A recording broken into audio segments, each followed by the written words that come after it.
Welcome back to the Inside Texas Basketball Show. I'm your host, Evan Veith, as always, joined by Keenan Womack in just a really lovely room you're sitting in right there. How you doing today, Keenan? I'm good, man. Excited for football season, excited for basketball season. Both are around the corner, so just get gearing up for that, man. Yeah, and if you're not already subscribed to Inside Texas with how close we're to the football season, I don't know what you're doing, but right now you can get Inside Texas for $1 in your first week. As a bonus, your membership includes a complimentary year to the Athletic.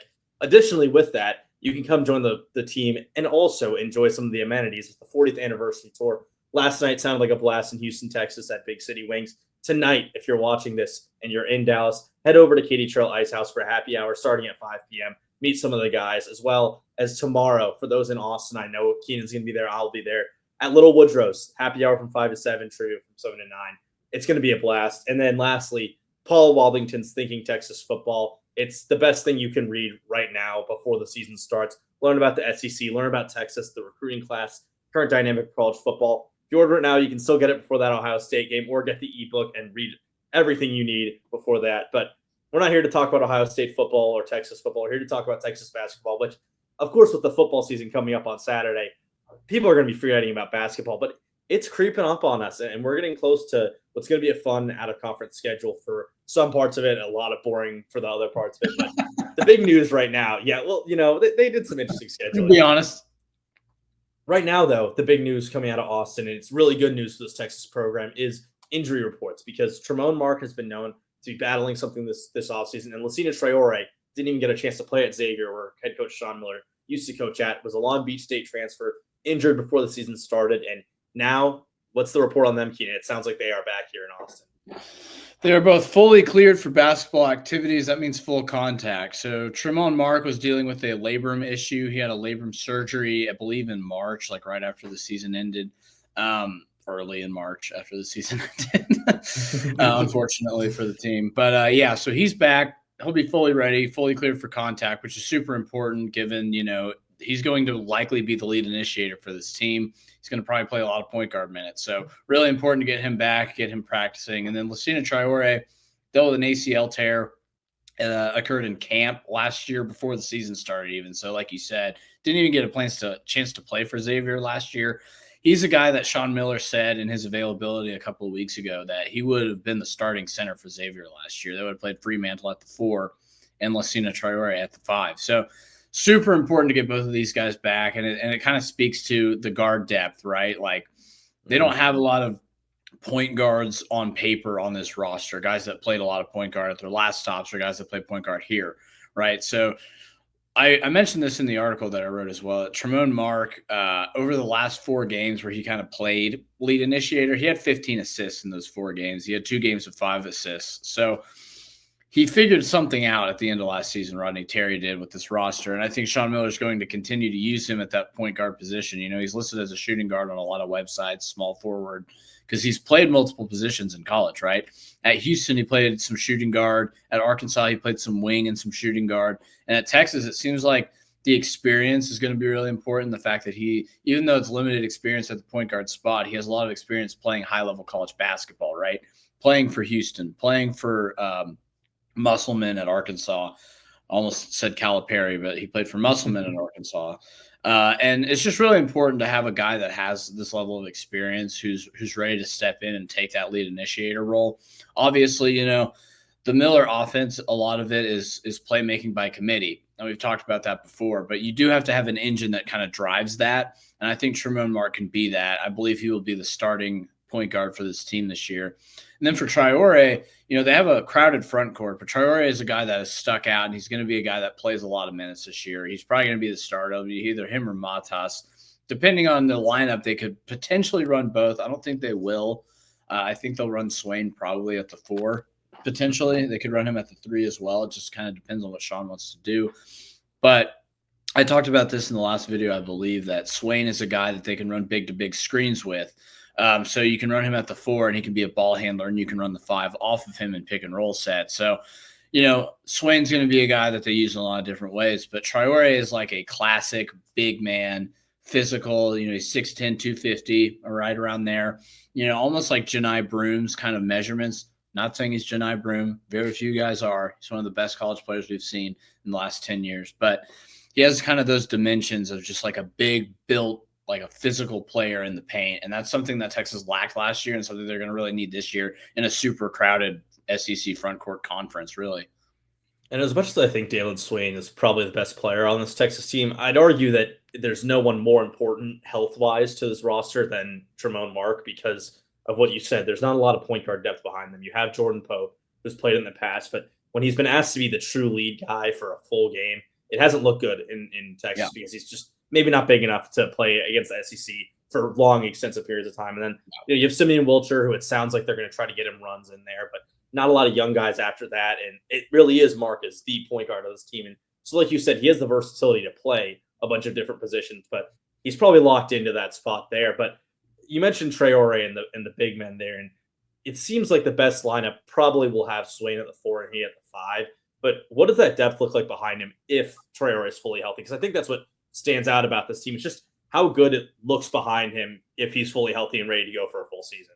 I mean, yeah. I mean, you look at the amount of centers on this roster and big men. You know, John Clark is a guy who's coming in for his freshman year. You know, I think he's more of a 5. I think Cody's more of a 4. I mean, Sean said he could play Cody at the 5 potentially, but I think Cody's more of a 4. I mean, obviously Sean knows better than me, but that's just what I'm guessing, right? Declan DeRue is another guy. I think he's a 4. He could potentially play the 5. He's big enough. He's physical enough. You know, I think Lewis is going to be a guy that they redshirt, to be honest, and that's kind of what Sean alluded to in his media availability. He didn't say that outright, but that's kind of, he said he's a developmental guy, which makes me think he's probably going to redshirt this year. Which, I mean, that's great to have a 7-footer waiting in the wings, but you know, there's plenty of big guys on the team. Obviously, Matas is another guy who's going to play minutes, a lot of minutes, especially if his short roll passing comes along. He could be a really valuable piece to this team. I really like their front court depth, and I think they have one of the best front courts in the SEC, and that's saying a lot. Now, if the backcourt can catch up to the front court, this team can win a lot more games than maybe people think. Yeah, and you see this kind of obvious 8-man rotation where you can just look down what was on your article that's showing in front of you guys from Pope all the way down to Heidi. You're seeing guys who've played real basketball minutes, whether it's Heidi and Wilcher at some big high-tier programs. Hokie Titus is a transfer from FAU. Pope, Mark returning. It seems like you're 8, and that at least has Traore and Voke Titus as your centers. Then the wrinkle, like you said, of Cody and Clark being able to play is something that can make this team a lot more dynamic if they can get 9 guys into a rotation. I agree that maybe one of those two is probably going to be on the outside, and then everyone else is a little bit red shirt or just they'll come in against some of the lesser teams that they play in the preseason. But right now, if you can plant your flag this far out, you know, November is kind of when we're really starting to kick it in for basketball. How do you think the starting rotation looks, given that we probably feel good about the health of pretty much everyone on this team at this point?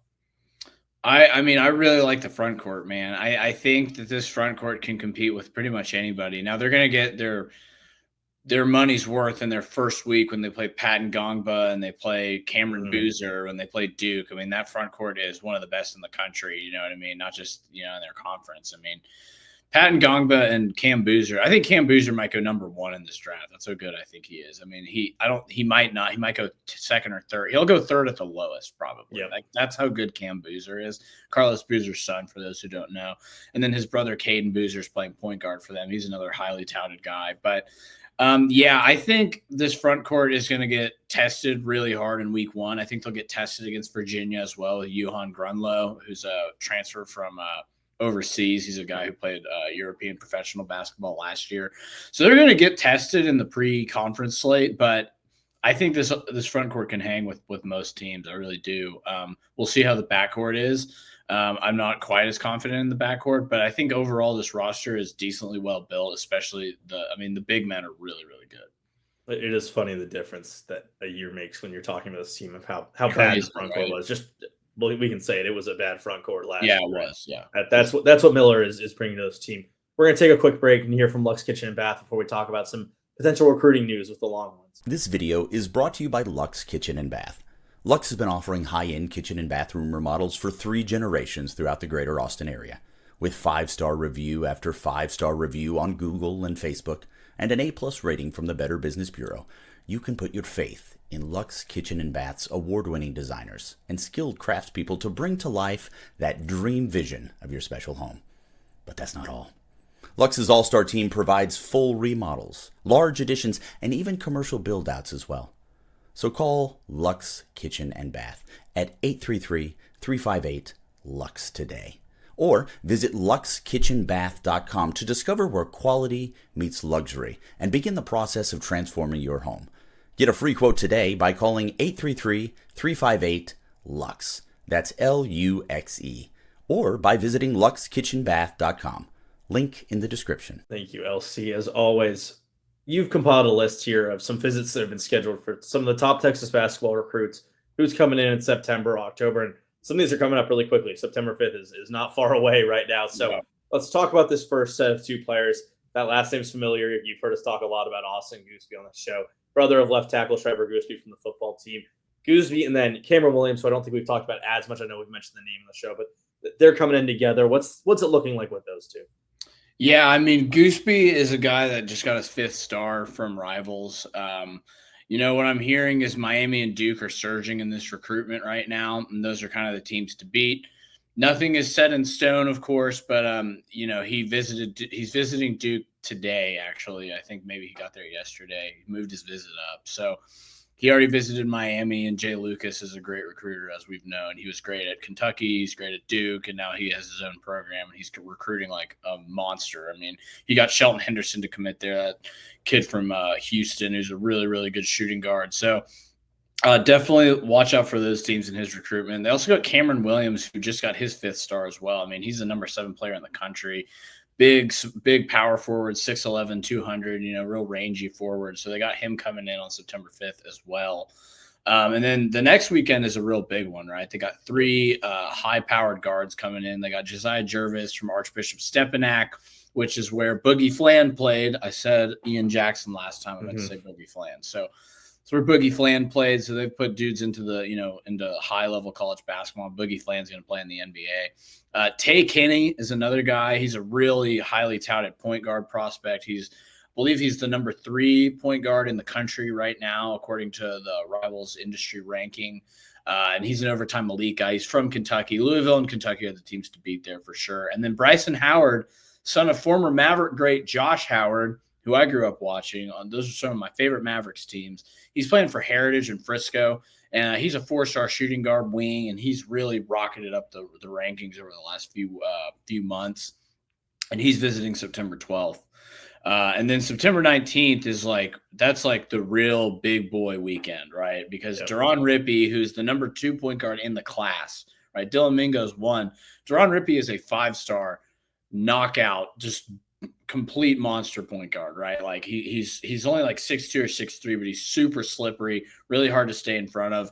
And like we talked about last time, that's kind of the guys that Sean Miller is going for in his recruitment. He's going for these guys that are slippery and hard to stay in front of on defense and can get to the rim easily. And that's what Deron Rippey can do. He's from Blair Academy in New York, so he's visiting. Anthony Thompson is a top 10 player in the country. He's a wing out of Western Reserve, Ohio. He's visiting as well. These are both 5-star guys, right? Not 4-star, not high 4-star. These are 5-star guys. These are type one and done type of players. And then Caleb Gaskins is a power forward from Columbus, which is where the Boozers played. Another really highly touted guy. He's like a borderline 5-star. He's a high 4-star at this point. So you got all those guys coming in, and that's a crazy group, man. If you can get any of those guys to commit at any point, I mean, that's going to be a really, really solid foundation for a great 2026 recruiting class. And then the last 3 guys are Maximo Adams, who got an offer a month ago, actually, and he's looking at a few Texas schools. I believe he's looking at Houston as well, if I recall correctly. Wing out of Sierra Canyon, that's where Bronny James played. That's a place that's put a lot of guys into professional basketball. Real powerhouse school, and that's another thing you're starting to realize with these prospects is they're all transferring to these powerhouse high schools, and a lot of the best players in the country are playing EYBL Scholastic, which is the league that Prolific Prep is in. It's the league that IMG, the Montverde, those kind of schools. Now, I think Sierra Canyon is not in EYBL Scholastic, if I recall correctly, but it's a school that guys transfer to play at. Then Nico Munde, shout out him. He retweeted our article about him, so pretty cool of him to do that.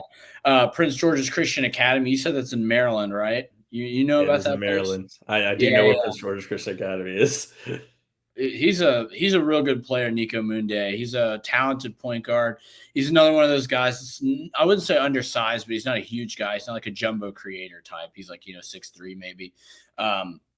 Decent size for a point guard. Another guy who's slippery and hard to stay in front of. And then Cameron Holmes, big time forward out of Millennium in Arizona. Or sorry, he's a wing. I always mix him up with Cameron Williams, Cameron Holmes. Mm-hmm. Cameron Holmes is a wing out of Millennium in Arizona, another highly touted wing prospect. And you can see sort of the direction within which Miller is moving to try to get some of these big wings and slippery guards and big forwards. That's kind of what his like, if you look at his ideal roster, that's kind of what he's going for.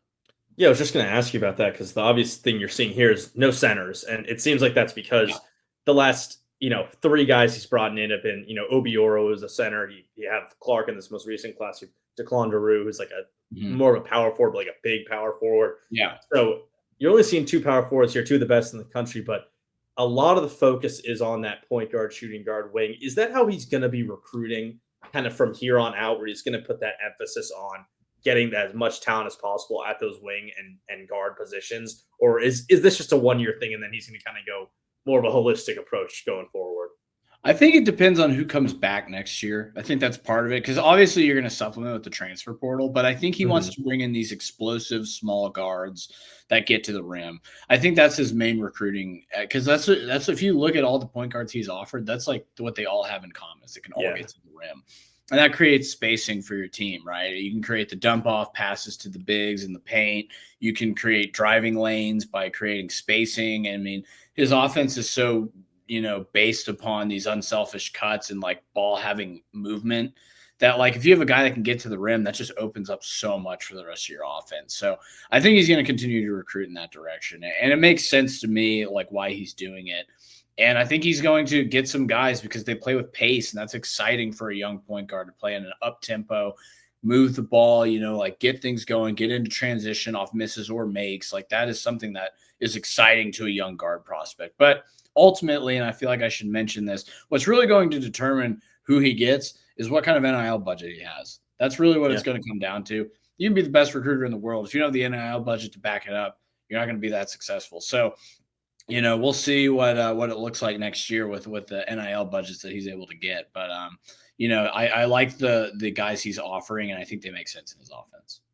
Yeah, Texas has 11 top 50 around-ish recruits coming in before the start of November, and that's, you're hoping to at least get one of these guys long-term. But he's really going big fish hunting, and that's an important part of the strategy. And hopefully is a good sign for maybe the NIL money is there if he's going after these kind of guys. That's going to do it for us here today at Inside Texas Basketball. Thank you as always, Keenan. But before we go, we obviously have to tell you about Inside Texas's $1 for your first week deal with The Athletic. Best deal out there for, in general, college sports reporting, but specifically Texas. Get Inside Texas for $1 as a bonus. Your membership includes the complimentary year of The Athletic. Can't forget about our tailgates and our anniversary tour. Tonight, if you're watching this day we were uploaded and you're in Dallas, head over to Katy Trail Icehouse for a happy hour at about 5 p.m. And then tomorrow, see Keenan and I at Little Woodrow's happy hour from 5 to 7. I'll definitely be playing trivia from 7 to 9. I don't know about you, Keenan. And then Paul Waldington's Thinking Texas Football book. Got to get it now before the season starts. Best time to do it. That's going to do it for us. Thank you so much, Keenan and Connor, behind the scenes. I've been Evan Beath. We'll see you next time. Real quick, it's the Woodrow's on Burnet. It's the Woodrow's on Burnet. Woodrow's. Yeah, because there's multiple. Call. It's the one on Burnet. And also, Katy Trail Icehouse is awesome. You should definitely go if you're in Dallas. That place is sick. That's all I got.